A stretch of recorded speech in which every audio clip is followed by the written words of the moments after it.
Dear Patriots, before the news starts, please subscribe to our patriotic channel by clicking the subscribe button. Give us a thumbs up to this video. Don't forget to leave your opinion below in the comments section. Share the news on Facebook and Twitter so you friends see it. Thank you. Never get in the way of the president and his porn star. Stormy Daniels is starring in the most salacious scandal of Donald Trump's drama-rich presidency. But most Democrats in Congress are intent to look away. The calculation among Democratic leaders is clear: beating the Daniels drum could backfire, putting the focus on their response instead of the president's alleged affair with a porn star and the $130,000 payment from Trump's lawyer to keep her quiet.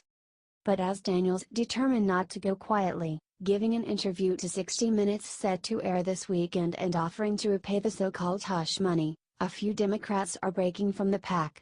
They say Congress has a duty to get to the bottom of the sordid episode. And if some Trump critics see a double standard in the approach many Democrats are applying to Daniels, House Minority Leader Nancy Pelosi, Democrat California, wouldn't necessarily disagree. Pelosi acknowledged last week that you can be sure if any Democrat were so closely linked to a sex scandal with potential campaign finance violations, the Republicans would be very involved in it. Of course, Republicans are even less eager to conduct oversight of the Daniels scandal than the president's opponents. So Democrats are left largely as bystanders to an unfolding story that has all the classic ingredients of a career-ending implosion, for any politician but Trump. Senator Sheldon Whitehouse, DRI, noted in an interview that in addition to the possible Federal Election Commission violation at issue in the Daniels payment, the $130,000 may have been subject to the gift tax, given that what you have is a very significant transfer of funds. So I think there's a kind of general interest in Congress in making sure that big, fancy people are actually following the laws that everybody else has to follow, Whitehouse said. Asked whether he thought other Democrats were avoiding the topic, he added, "I don't want to speak for colleagues, but I think a lot of people are just put off by the sordid nature of the whole thing." The top Democrat on the Senate Judiciary Committee, Dianne Feinstein of California, illustrated that point perfectly. "Why are you interested in that?" she asked a reporter in response to a question about Daniels. Asked again whether she was interested in the scandal, she replied, "Not particularly." One senior Democratic aide summed up leadership's strategy for the Daniels storm. "First rule of Trump, let Trump be Trump," the aide said on Monday. "Never get in the way of the president and his porn star."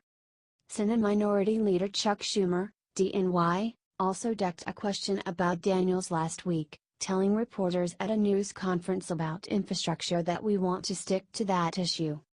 Some Democrats on the House Judiciary Committee, however, are engaging despite Pelosi's hands-off stand.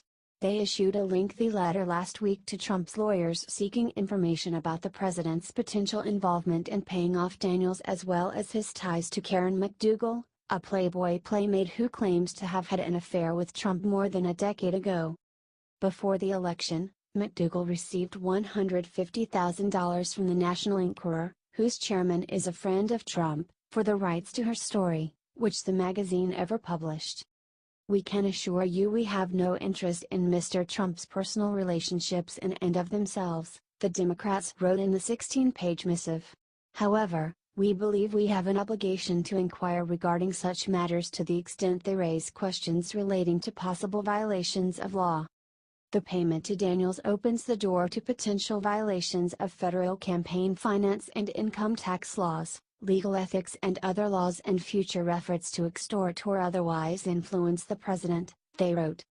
If the payments to the two women were made with the intention of influencing the election in Trump's favor, they could be considered unlawful unreported in-kind contributions to Trump's campaign, the Democrats argued.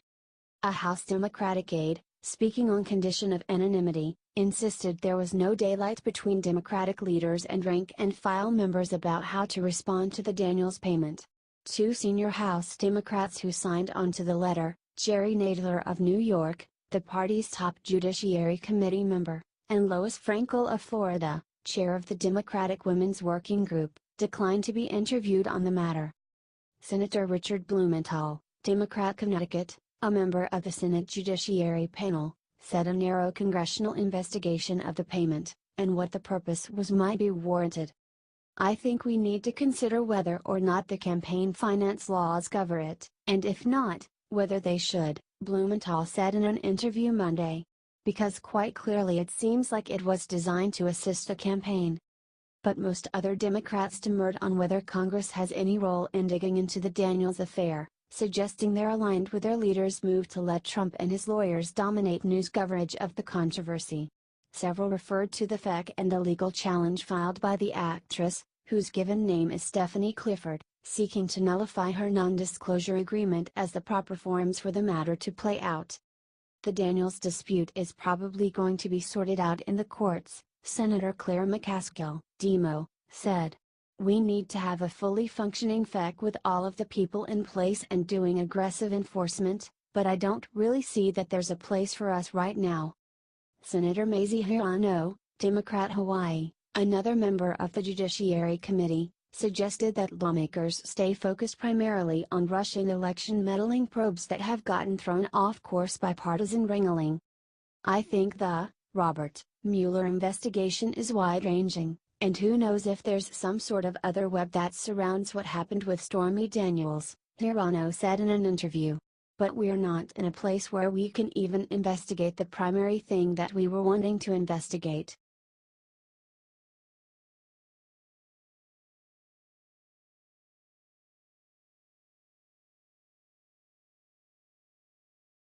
Strong sense of relief. State Department staffers react to Tirson's ouster. State Department employees had one main reaction to Rex Tirson's ouster as Secretary of State on Tuesday: good riddance. President Donald Trump's decision to fire the top U.S. diplomat sent a wave of hope through a department battered by low morale under Tirson, who dismissed the expertise of career diplomats and sought to downsize the department. Tirson was also widely seen as unable to speak for the president, who frequently undercut him on policy issues. There is strong sense of relief at state, said Brett Bruin, a former department official. The last year has been traumatic, to put it mildly. It was as though T-Rex stomped through foggy bottom, devouring staff and structures. Several current state officials said they also hope to bid farewell to Tirson's top aides, including Chief of Staff Margaret P. Turlin and Policy Chief Brian Hook, whom they criticize for forming a protective and secretive clique around the secretary during his nearly 14-month tenure. People see this as a chance for a clean sweep, said one staffer, who like most others spoke on condition of anonymity to avoid losing his job. This team has proven itself incapable of managing the State Department.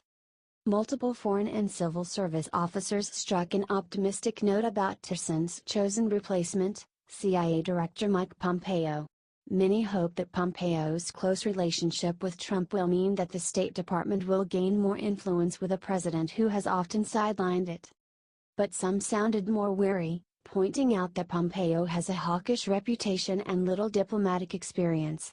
One recently departed State Department official noted that Pompeo had a reputation in some quarters of the CIA as a political partisan, warning, if people at state dislike Tirson, they might downright hate Pompeo.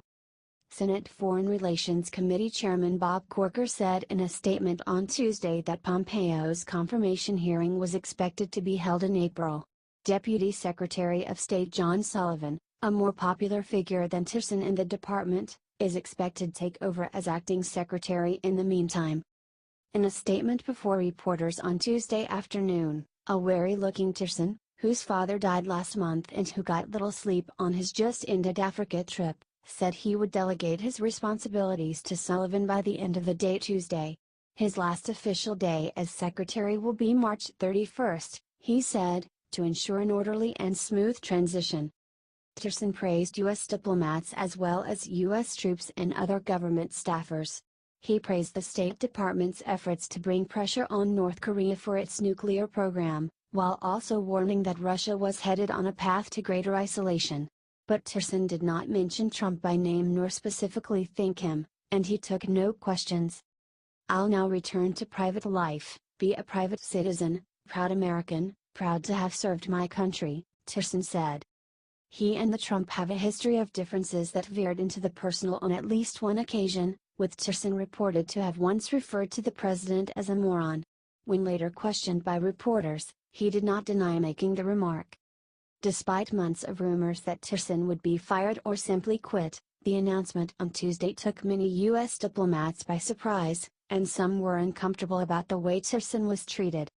The news came just as Tillerson had returned to the United States from a trip to Africa, a journey that had suggested he planned to stick around for a while.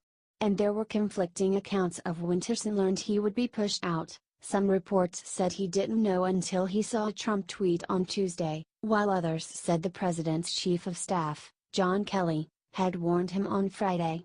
Tillerson had canceled his appearances in Africa on Saturday. Aides said he had fallen ill. Tillerson's Undersecretary of State for Public Diplomacy, Steve Goldstein, was also pushed out of his job on Tuesday. His ouster came after he said Tillerson hadn't spoken to Trump about his future until Tuesday morning and was unaware of the reason he was being fired, an account that seemed to contradict the White House. Tillerson, a former ExxonMobil CEO, himself had said he would be at the helm of the department through at least 2018. At the same time, he seemed to have notched some recent wins with a president who frequently undercut him. The secretary had been advocating for talks with North Korea long before Trump last week said he'd be willing to meet face-to-face with the country's leader, Kim Jong-un, although Trump's decision seemed to catch Tillerson unawares. Some lawmakers said Tillerson's rocky tenure was in part due to Trump's lack of discipline. A number noted that Tillerson had been more hawkish on Russia than the president. That included this week, when the secretary directly blamed the Kremlin for a nerve agent attack in Britain, while the White House refrained from naming a culprit. While I have opposed several of Secretary Tillerson's decisions during his tenure at the State Department, I don't believe that President Trump ever gave him the trust, personnel and resources he needed to be effective as the nation's top diplomat, said Senator Chris Coons, D-Del. Several state staffers have noted over the past year an irony at the heart of Tillerson's tenure. He took over at Foggy Bottom having had a long track record in management but little diplomatic experience, and yet he proved to be better at the latter than the former Secretary of State. Meanwhile, there are a host of questions about how Pompeo will tackle both policy and management issues at the State Department. Tillerson has moved to redesign State, an initiative that has come to largely revolve around modernizing technology and upgrading human resources rules. Thanks in part to disagreements with the White House, Tillerson has failed to fill numerous leadership slots at the department, while several of his nominees have yet to be confirmed by the Senate. It's not clear whether Pompeo will move ahead with Tillerson's nominees for some of those slots. Pompeo, too, is more hawkish than Tillerson on some key issues. In particular, Pompeo, a former Republican congressman from Kansas, has been a harsh critic of the Iran nuclear deal. While Tillerson has advocated for keeping the Barack Obama-era deal in place, Pompeo is more willing to question its value. State Department employees, many of whom view the Iran deal as a major diplomatic achievement, said they hoped Pompeo would at least be more willing to consider their expertise and opinions. While Pompeo's views seem to have expressed a preference for force over diplomacy, my guess is he knows his success is dependent upon the information that comes to him through the building, one state official said. I think he'll rely more heavily on depth of experience across the department than Tillerson ever cared to. How Pompeo will deal with the threat from Russia is another open question. The CIA chief has called out Russia over its interference in the 2016 presidential race. But he's also managed to stay in Trump's good graces even as the president has downplayed intelligence agencies' assessment that Russia intervened in the election to help Trump win. I sincerely hope he's not being set up to fail as so many others have been by this White House, said Representative Eliot Engel of New York, the ranking Democrat on the House Foreign Affairs Committee. He's a former House colleague, and I respect his candor about Russia's ongoing effort to attack American democracy. Pompeo's nomination for the Foggy Bottom role has alarmed human rights activists, who have criticized him for seeming unwilling to denounce the use of torture, or enhanced interrogation, and mass surveillance. Sarah Margon, the Washington director for Human Rights Watch, called Trump's choice of Pompeo deeply troubling. U.S. Muslim organizations also expressed worry, pointing to past statements from Pompeo that they deemed Islamophobic. Tillerson's insular management style was reinforced by several of his top aides, including Peter Lynn and Hook, the director of the Secretary's policy planning staff. Hook's division, which in the past had acted as more of a medium to long-term internal think tank, had taken over many policy roles traditionally left to regional and functional bureaus at the department. Finding themselves sidelined, many senior diplomats simply quit or retired over the past year. Among the recent departures was Joseph Yun, the special envoy for North Korea issues. The top-ranking career Foreign Service officer in the department, Thomas Shannon, has also announced he will retire. State employees interviewed on Tuesday said they hoped Pompeo would embrace the whole department and its 75,000 employees across the world. "We all know he's more comfortable with Trump and vice versa. That's good," one senior State Department official said. "We will want to work successfully with him, but we want him to trust us."